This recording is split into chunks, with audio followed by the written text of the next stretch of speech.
So hey homies, welcome back to another video of Swallowed Star and I hope कि तुम लोग बहुत ही ज्यादा अच्छे और मजे में होगे। वीडियो में आगे बढ़ने से पहले तुम जानते हो कि तुम्हें क्या करना है। हाँ जी, अगर इससे पहले का एपिसोड अभी तक चेकआउट नहीं किया है तो पहले जाओ और जाके उसे देख लो, वरना यहाँ तुम्हें कुछ समझ नहीं आने वाला। और अगर तुमने देख लिया है तो बिना किसी देर के आज के इस वीडियो को शुरू करते हैं। सो होमीज, जैसे कि हमने लास्ट एपिसोड में देखा था जहाँ पर लू फेंग ने फाइनली 6000 साल की मेहनत के बाद आखिरकार स्टार टावर की इस टेस्ट को पास कर लिया था, जिसके साथ ही उसे अर्थ इनहेरिटेंस में मिल जाती है और उसकी मुलाकात उसके मास्टर से होती है, जिसे कि sitting on the mountain gauge भी कहा जाता है। इसी के साथ वो यहाँ पे लू फेंग को दो बहुत ही रेयर ट्रेजर के बारे में बताते हैं जो कि अब से लू फेंग का होने वाला है। पहला ये स्टार टावर और दूसरा है ये ट्राइब्यूशनरी आर्मर, जिसके साथ लू फेंग का एक बहुत ही मिस्टीरियस कनेक्शन है, जो सुन के लू फेंग भी हैरान था। और अब आगे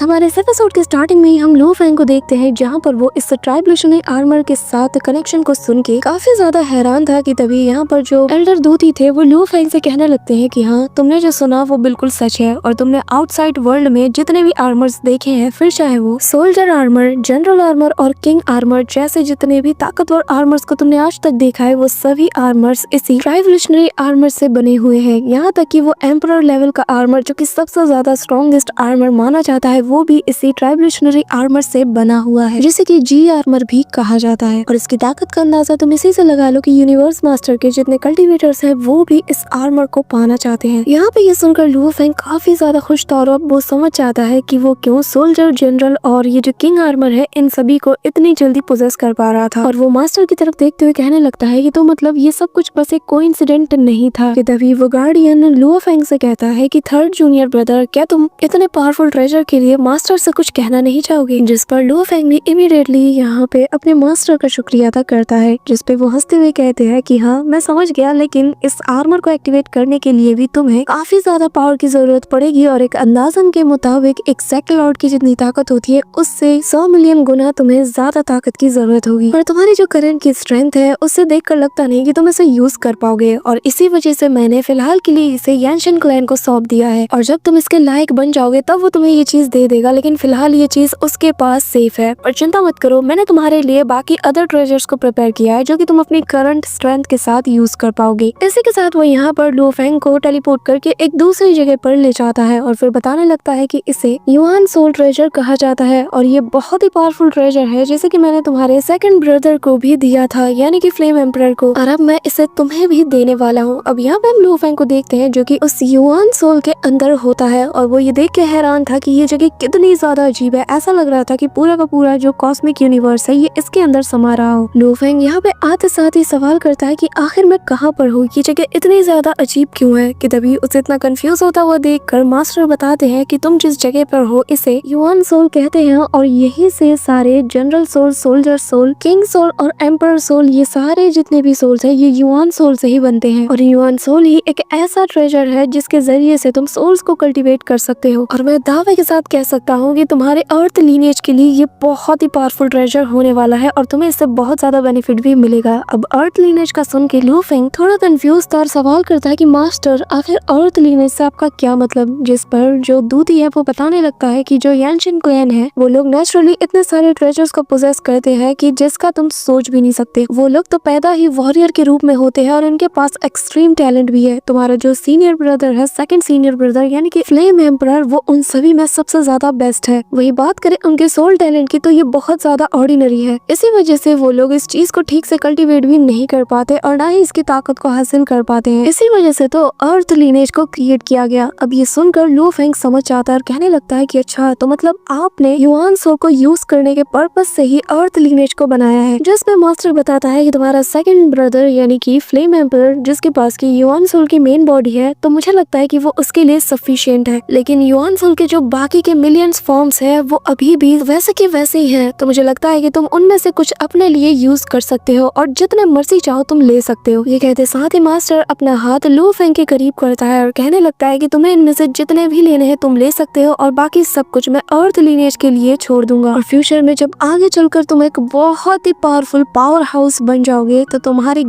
प्रोटेक्शन और गाइडेंस के अंडर में ये सभी लोग और ज्यादा पावरफुल बन जाएंगे और ह्यूमन रेस जो है ये बहुत ही पावरफुल रेस बन जाएगी। और गाइस लू फेंग का तो यही मिशन है कि वो ह्यूमन रेस को बहुत ज्यादा पावरफुल बनाए। तो वो मास्टर से कहता है कि मास्टर यही तो मेरा सपना है और मैं वादा करता हूँ कि मैं इस मिशन को हर हाल में अंजाम दूंगा। जिसमें मास्टर कहता है कि हाँ और तुमसे मुझे यही उम्मीद है। अब यहाँ पे हम देखते हैं कि लू फेंग यहाँ पर उन सारे सोल फॉर्म्स को अपने पास रखना शुरू कर देता है और उन्हें अपने स्पेस स्टोरेज रिंग में रख ही रहा था कि तभी मास्टर कहता है कि मेरे पास एक और आखिरी ट्रेजर है जो कि मैं तुम्हें देना चाहता हूँ, तो चलो मुझे फॉलो करो। अब यहाँ पे हम देखते हैं कि जो दूती है और अपना लू फेंग ये लोग मास्टर को फॉलो करते हैं। जिसके बाद मास्टर यहाँ पर अपना हाथ लहराते हैं और यहाँ पर एक बहुत ही बड़ी बहुत बहुत बहुत बड़ी एक बोट या शिप कुछ भी कह लो वो यहाँ पे आती है जिसके ऊपर माउंटेन्स बने हुए थे और ये यूनिवर्स फ्लो के अकॉर्डिंग ये इतनी स्पीड से चल रही थी कि जिसे देखकर लू फेंग भी हैरान था। और तभी मास्टर भी यहाँ पे आते हैं और कहने लगते हैं कि चलो अब हम आगे बढ़ते हैं। और इस बोट की स्पीड को देखकर लू फेंग भी हैरान था और कहता है कि इसने तो ऑलरेडी लाइट की स्पीड को सरपास कर दिया है, लेकिन हम फिर भी अब तक डार्क यूनिवर्स के अंदर एंटर नहीं हो पाए और मेरे सामने जो कुछ भी है मैं सब कुछ क्लियरली देख सकता हूँ। यहाँ पे जो एल्डर दूती है वो भी लू फेंग से कहने लगता है कि तुम भी सरप्राइज हो गए ना, हमारे मास्टर यूनिवर्स के जितने स्ट्रॉन्गेस्ट बीइंग है उन्हीं में से एक है और वो ऐसी चीजें चुटकियों में बना सकते हैं। या फिर मैं ये कहूँ कि मास्टर जो कहते हैं वही चीज लॉ बन जाती है। अगर वो कहते हैं कि जितने पावर हाउसेस हैं जिनकी लाइफ स्पैन एंड होने वाली है उन्हें और जीना चाहिए तो वो और जिएंगे, और अगर वो कहते हैं कि उन्हें मर जाना चाहिए तो वो वहीं पे मारे जाएंगे। अगर हमारे मास्टर कहे कि जितने स्टार्स हैं उन्हें होना नहीं चाहिए तो स्टार्स वहीं पे खत्म हो जाएंगे। अगर वो कहें कि प्लैनेट्स को एंडलेस लाइट को रिलीज करना चाहिए तो वो प्लैनेट्स ऐसा भी करेंगी। और अगर हमारे मास्टर कहें कि जो स्पीड लिमिट है वो लाइट की लिमिट से कई गुना ज्यादा होगी तो ऐसा भी हो सकता है। यहाँ पे लू फेंग पूरी तरीके से कंफ्यूज था और दूसरी आगे बताता है कि जैसा कि अभी तुमने देखा मास्टर जो कहते हैं वो हो जाता है और मास्टर ने ही इस बोट की स्पीड को लाइट की स्पीड से 10 गुना ज्यादा इंक्रीज कर दिया है और ये सब कुछ बस इनके वर्ड्स की ताकत है। और इस इलाके में यानी कि इस रीजन में मास्टर के वर्ड्स बहुत मैटर करते हैं, उन्होंने जो कुछ भी कहा है वो हो के रहेगा। इसी वजह से इस इलाके के अंदर हमारी जो बोट की स्पीड है ये लाइट की स्पीड से 10 गुना ज्यादा हो चुकी है।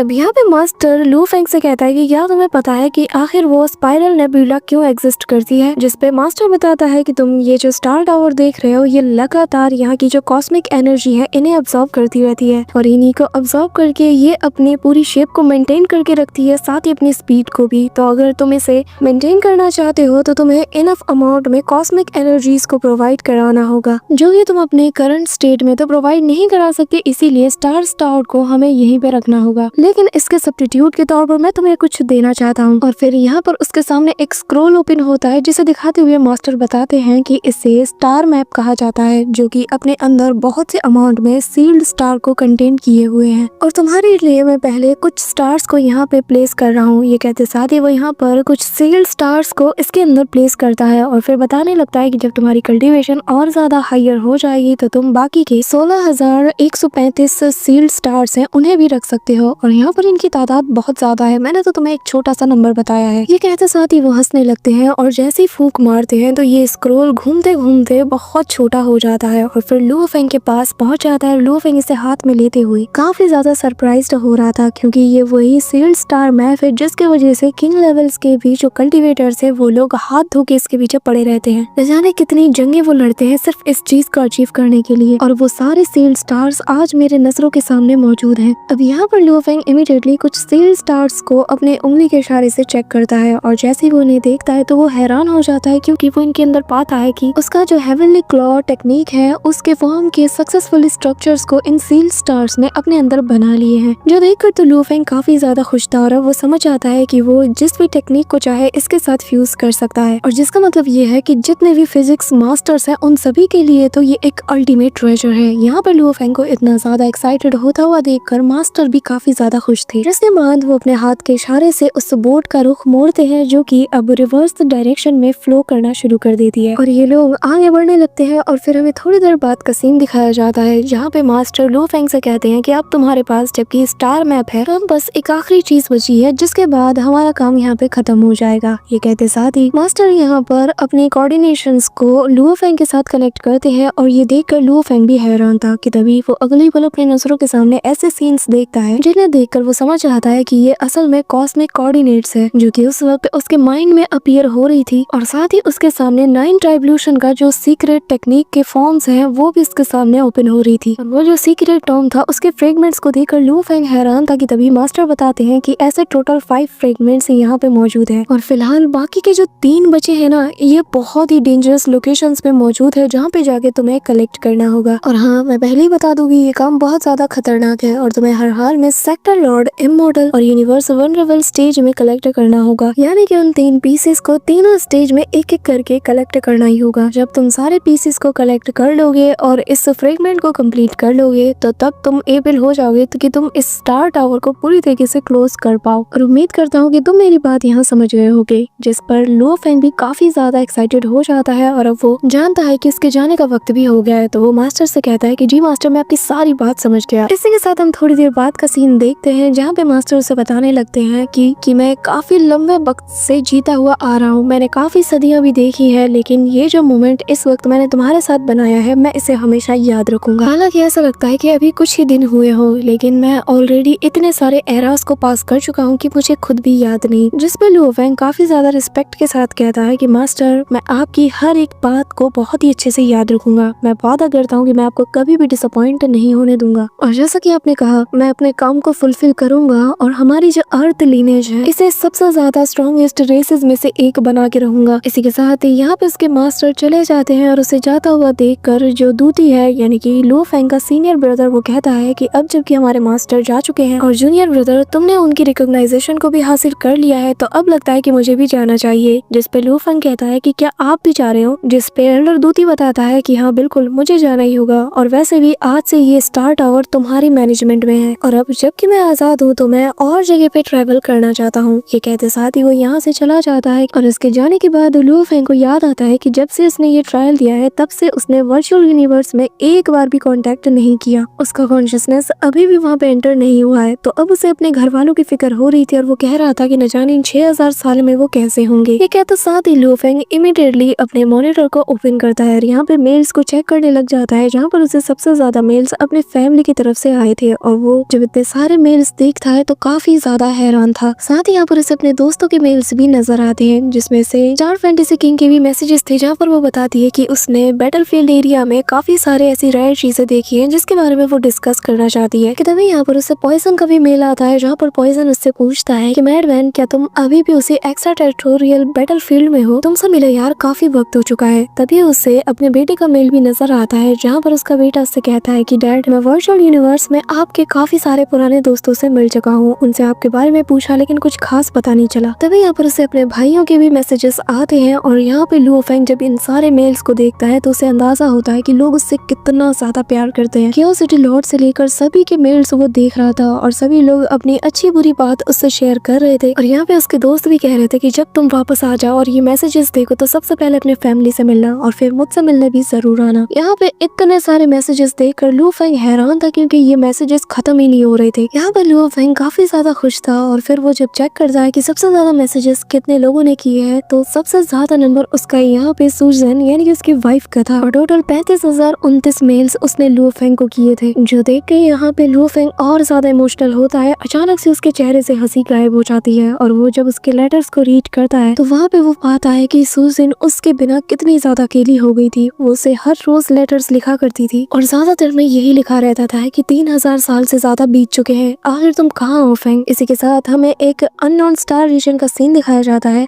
जहाँ पे सूजन अपने उसी स्पेसशिप के साथ आई थी और वो बताती है, लू फेंग, मैं इस वक्त स्टार डोमेन के एक रिमोट प्लेनेट पे जा रही हूँ, काफी ज्यादा अकेलापन लग रहा है तो सोचा यहाँ पे आके अच्छा लगेगा। यहाँ का नजारा काफी खूबसूरत है लेकिन मैं फिर भी बहुत ज्यादा अकेलापन फील कर रही हूँ। सूजन का ये मैसेज लू फेंग को काफी ज्यादा अंदर से हर्ट करता है कि तभी आगे वो बताती है कि जो रॉथ फैमिली है वो लगातार हमें अपोज करने में लगी हुई है, वो हमारे पीछे पड़ी हुई है और मुझे उनसे डील करने में मुश्किलें भी आ रही है। इसी के साथ सूजन आगे बताती है कि पर तुम चिंता मत करो, मैं हमारी लू फैमिली के लिए हमेशा फाइट करती रहूंगी। अब यहाँ पे हम देखते हैं कि लू फेंग और सूजन दोनों ही एक दूसरे को काफी ज्यादा मिस कर रहे थे और लू फेंग कहने लगता है कि हम जब से पैदा हुए हैं हमने अपनी 10,000 साल की जिंदगी जी ली, पर अपनी आधी से ज्यादा जिंदगी यानी कि ऑलमोस्ट 6000 साल से ज्यादा का टाइम हमने एक दूसरे से दूर रह के बिता दिया और उसके इन मेल्स को पढ़कर मैं उसके अकेलेपन के बस एक छोटे से हिस्से को ही महसूस कर पा रहा हूँ, और अगर मैं अपनी पूरी जिंदगी का वक्त भी उसके साथ बिता लूँ ना तो भी मैं उसके इस कर्ज को कभी भी पूरा नहीं कर सकता। यहाँ पे सूजन लो फेंग से मन में कहती है कि आखिर तुम कहाँ हो। यहाँ पे हम देखते हैं कि लो फेंग को भी सच में काफी ज्यादा बुरा लग रहा था, और अब इतने सालों बाद लो फेंग वर्चुअल यूनिवर्स में पहुंचता है, जहाँ पर हम उसके बेटे को देखते हैं जो कि काफी ज्यादा फ्रस्ट्रेट हो चुका था और अब वो अपने फादर को मिस कर रहा था, और इसी वजह से वो गुस्से में अपना हाथ सामने वाली वॉल पे मारने की कोशिश करता है कि तभी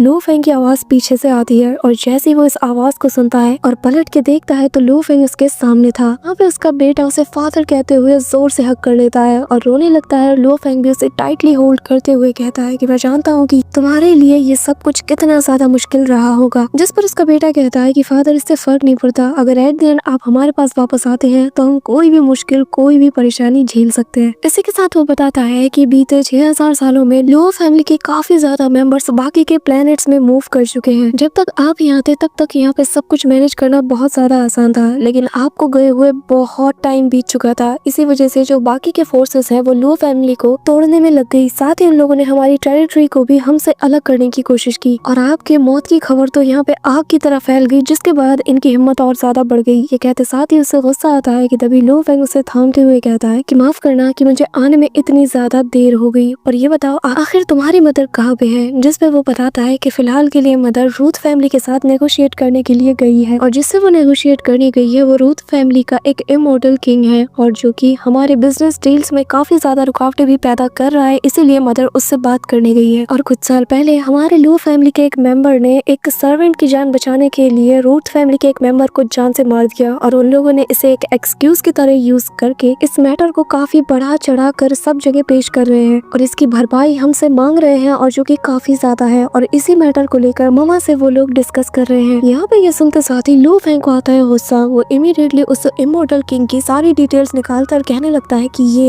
एक हाल ही में बना अर्ली स्टेज का इमॉर्टल किंग इतना ज्यादा एरोगेंट कि वो मेरी बीवी से ऐसे सवाल जवाब करे। ऐसा करके तो ये लोग बस अपनी ही कब्र अपने हाथों से खोद रहे हैं। इसी के साथ सीन शिफ्ट होता है और हम रूथ फैमिली की उस फीमेल हेड को देखते हैं, जो कि सूजन से कहने लगती है कि हमारी ये जो नेगोशिएशन मीटिंग है ये 7 दिन तक चलने वाली थी, और आज उसका आखिरी दिन है, और अगर आज तुम लोगों ने कोई जवाब नहीं दिया कि तभी हम देखते हैं कि यहाँ पर जितने सोल्जर्स थे, जैसे ये लोग अपने पीछे किसी को आता हुआ देखते हैं तो ये लोग डर के मारे वहाँ पर सर झुका के बैठ जाते हैं। वहीं दूसरी तरफ रूथ फैमिली की वो फीमेल हेड कहने लगती है कि हाँ, तो मैं क्या कह रही थी कि अगर तुम लोगों ने आज कोई जवाब नहीं दिया तो कि तभी सूजन के पीछे जितने भी बंदे थे ये सभी लोग बॉस कहते हुए झुक जाते हैं, और सूजन भी सामने लो फेंग को देखकर शॉक्ड थी, और जैसे ही वो लड़की बॉस सुनती है उसकी आंखें वही खुली की खुली रह जाती हैं, और वो पलट के देखती है कि तभी लो फेंग उसके पीछे उसे ही घूरते हुए खड़ा था। जिसके बाद लो फेंग उससे कहने लगता है कि मैंने कभी सोचा नहीं था कि रूथ फैमिली की जो फीमेल रिप्रेजेंटेटिव होगी वो तुम होगी। यहाँ पे इस बंदी की रूह कांप रही थी, और लो फेंग सीधा जाकर सूजन को हक करता है। सूजन उसे रोते हुए उसका नाम ले रही थी कि तभी लो फेंग उसके आंसू पोंछते हुए कहता है कि चिंता मत करो, यहाँ से सब कुछ अब मैं संभाल लूंगा। इसके बाद वो उस लेडी से कहता है कि तुम्हारी हिम्मत की दाद देनी होगी कि तुम यहाँ पर डर्टी ट्रिक्स को खेलकर मेरी फैमिली और मेरी वाइफ को मुसीबत में डालना चाहती हो। जो सुन के वो लेडी कहती है कि ऐसा में हम तो यहाँ पर बस एक सोल्यूशन को ढूंढने की कोशिश कर रहे थे, प्लीज हमारी फैमिलीज को इसमें इन्वॉल्व मत करना, हम तुम्हारे दुश्मन नहीं बनना चाहते। यहाँ पे ये सुनकर लो फेंग को और गुस्सा आता है, और वो उसकी बॉडी को डिस्ट्रॉय करते हुए कहता है कि तुम्हारी इतनी हिम्मत कि तुम मुझे पलट के जवाब दे रही हो। जिसके बाद वो उसके साथियों से कहता है कि उससे जाकर कहो कि वापस से वर्चुअल यूनिवर्स से कनेक्ट हो, और अगली बार अगर उसने ऐसी हरकत की तो मैं जो चीज उसकी वर्चुअल बॉडी के साथ कर सकता हूँ वो चीज उसकी रियल बॉडी के साथ भी कर सकता हूँ। जिस पर ये सभी लोग यस